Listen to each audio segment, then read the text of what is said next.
이 새벽에 우리에게 주시는 하나님의 말씀은 사무엘상 5장 1절에서 12절입니다. 하나님의 말씀을 봉독합니다.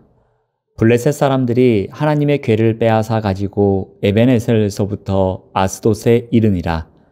블레셋 사람들이 하나님의 궤를 가지고 다곤의 신전에 들어가서 다곤 곁에 두었더니 아스돗 사람들이 이튿날 일찍이 일어나 본즉 다곤이 여호와의 궤 앞에서 엎드러져 그 얼굴이 땅에 닿았는지라. 그들이 다곤을 일으켜 다시 그 자리에 세웠더니 그 이튿날 아침에 그들이 일찍이 일어나 본즉 다곤이 여호와의 궤 앞에서 또다시 엎드려져 얼굴이 땅에 닿았고 그 머리와 두 손목은 끊어져 문지방에 있고 다곤의 몸뚱이만 남았더라. 그러므로 다곤의 제사장들이나 다곤의 신전에 들어가는 자는 오늘까지 아스돗에 있는 다곤의 문지방을 밟지 아니하더라. 여호와의 손이 아스돗 사람에게 엄중히 더하사 독한 종기의 재앙으로 아스돗과 그 지역을 쳐서 망하게 하니 아스돗 사람들이 이를 보고 이르되 이스라엘 신의 궤를 우리와 함께 있지 못하게 할지라. 그의 손이 우리와 우리 신 다곤을 친다 하고 이에 사람을 보내어 블레셋 사람들의 모든 방백을 모으고 이르되 우리가 이스라엘 신의 궤를 어찌하랴 하니 그들이 대답하되 이스라엘 신의 궤를 가드로 옮겨가라 하므로 이스라엘 신의 궤를 옮겨갔더니 그것을 옮겨간 후에 여호와의 손이 심히 큰 환난을 그 성읍에 더하사 성읍 사람들의 작은 자와 큰 자를 다 쳐서 독한 종기가 나게 하신지라. 이에 그들이 하나님의 궤를 에그론으로 보내니라. 하나님의 궤가 에그론에 이른즉 에그론 사람이 부르짖어 이르되 그들이 이스라엘 신의 궤를 우리에게로 가져다가 우리와 우리 백성을 죽이려 한다 하고 이에 사람을 보내어 블레셋 모든 방백을 모으고 이르되 이스라엘 신의 궤를 보내어 그 있던 곳으로 돌아가게 하고 우리와 우리 백성이 죽임당함을 면하게 하자 하니 이는 온 성읍이 사망의 환난을 당함이라. 거기서 하나님의 손이 엄중하심으로 죽지 아니한 사람들은 독한 종기로 치심을 당해 성읍의 부르짖음이 하늘에 사무쳤더라. 아멘. 오늘 말씀의 제목은 하나님 대심을 보이시다입니다. 이스라엘 백성은 하나님의 궤가 전쟁에서 큰 승리를 가져다 줄 것이라고 기대했습니다. 이것은 고대 사회에 널리 퍼져 있던 거룩한 전쟁의 개념을 그대로 받아들인 것입니다. 이스라엘 백성들은 전쟁에서 하나님께 간구하기보다는 오히려 고대 사회의 관습에 따랐습니다. 하지만 그들의 기대와는 달리 이스라엘 군대는 블레셋 군대에게 크게 패배했습니다. 블레셋은 이스라엘과의 전투에서 승리하여 하나님의 언약궤를 빼앗았습니다. 블레셋 사람들은 전쟁에서 빼앗은 하나님의 궤를 에벤에셀에서부터 아스돗으로 가져왔습니다. 고대에는 전쟁에서 승리한 민족이 패배한 민족의 신상을 약탈하여 전리품으로 가져갔습니다. 이는 승리한 민족의 신이 패배한 민족의 신을 지배한다는 사실을 상징적으로 보여주면서 패배한 민족의 신앙을 무너뜨려서 그들이 쉽게 재기하지 못하도록 방비하는 효과를 기대했기 때문입니다. 블레셋 사람이 하나님의 궤를 다곤 신당 안에 다곤 신상 곁에 두었는데 이는 법궤가 다곤의 포로가 되었음을 표시하기 위함입니다. 그런데 무슨 일이 발생합니까? 3절 말씀을 봅니다.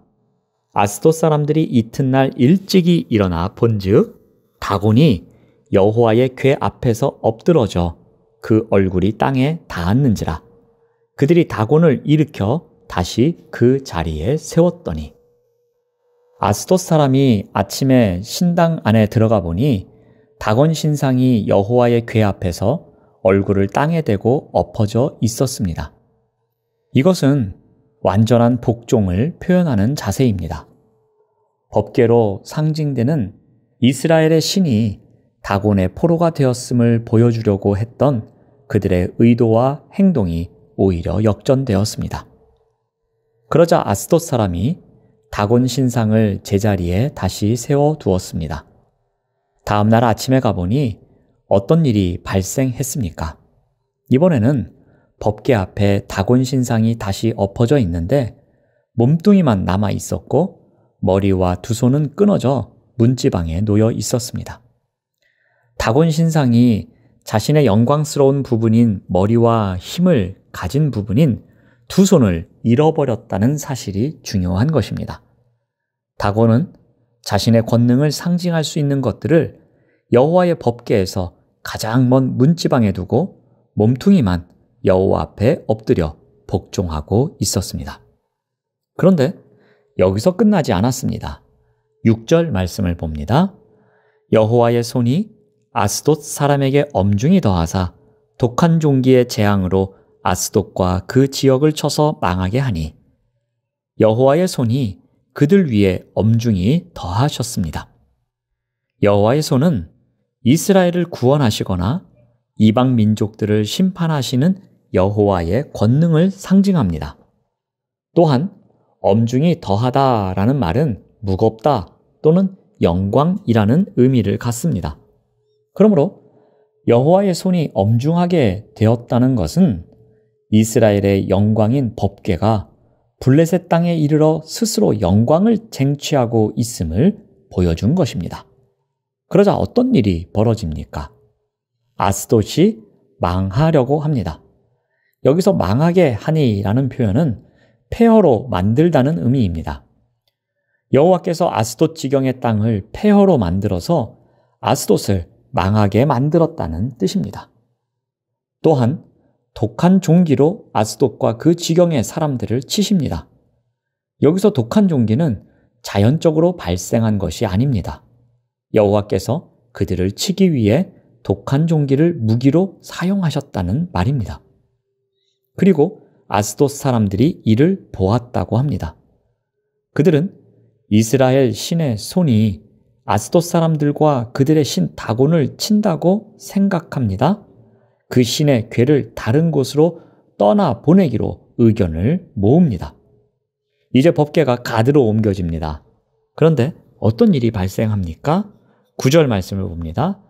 그것을 옮겨간 후에 여호와의 손이 심히 큰 환난을 그 성읍에 더하사 성읍 사람들의 작은 자와 큰 자를 다 쳐서 독한 종기가 나게 하신지라.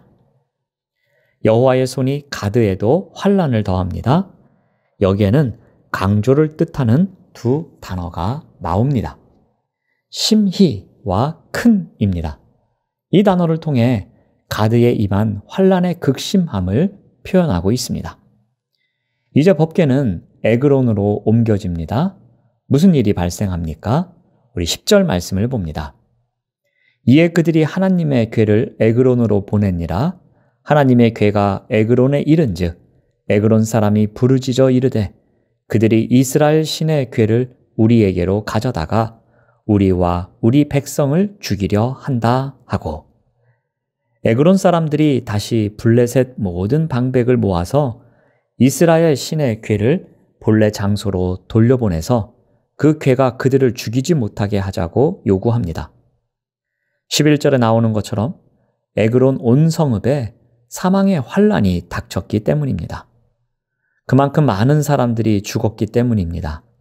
그들은 거칠게 항의합니다.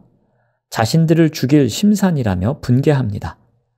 에그론에서도 여호와의 손이 매우 엄중하게 임하여 죽지 않은 사람들은 독종으로 침을 받아서 그 성읍의 부르짖음이 하늘에 닿을 정도였습니다. 새 도시에 임한 재앙이 점점 강도를 높여가고 있습니다. 아스돗에서는 엄중했습니다. 가드에서는 심히 큰 환난이 있었습니다. 에그론에서는 사망의 환난이 있었습니다. 결국 블레셋 백성들은 언약궤를 돌려줄 방안을 찾습니다. 하나님 백성이 불순종과 패역으로 행하다 법궤를 빼앗기자 하나님은 홀로 적진에서 싸워 승리하시고 궤를 되찾아 오십니다. 하나님은 모든 역사 속에서 하나님 되심을 보여주셨습니다. 하나님의 능력과 힘을 그저 도구처럼 이용하려 했던 이스라엘 백성 앞에서 하나님은 침묵하셨습니다. 그러나 하나님의 능력과 힘을 멸시했던 블레셋 앞에서는 하나님의 손을 들어 그 능력을 보여주셨습니다. 하나님은 이와 같이 자신이 하나님이심을 알려주시는 분이십니다. 하나님은 모든 나라보다 높으시고 온 세계보다 높으신 분이십니다. 그래서 하나님은 스스로 하나님 되심을 드러내시며 나타내시는 분이십니다. 그렇기에 우리가 할 일은 무엇이겠습니까? 우리는 먼저 감격의 신앙을 갖고 살아가야 할 것입니다. 이러한 하나님이 우리의 하나님이시라는 것이 언제나 감격으로 다가오는 감격의 신앙을 갖고 살아가야 할 것입니다. 또한 발견의 신앙을 갖고 살아가야 합니다. 우리 삶의 자리에서 그 하나님을 발견하는 신앙입니다. 이 세상에서 일어나는 모든 일을 통해 하나님을 발견하는 삶을 살아가야 할 것입니다. 기도하겠습니다. 하나님 감사합니다. 하나님은 스스로 하나님이심을 드러내시며 나타내시는 분이십니다. 이 시대에 그러한 하나님을 우리의 하나님이라는 것이 감격스러운 삶을 살아가게 하여 주시고 언제나 우리의 삶의 자리에서 그 하나님을 발견하기 위해 살아가는 우리 모두가 될 수 있도록 인도하여 주시옵소서. 예수님의 이름으로 기도드립니다. 아멘.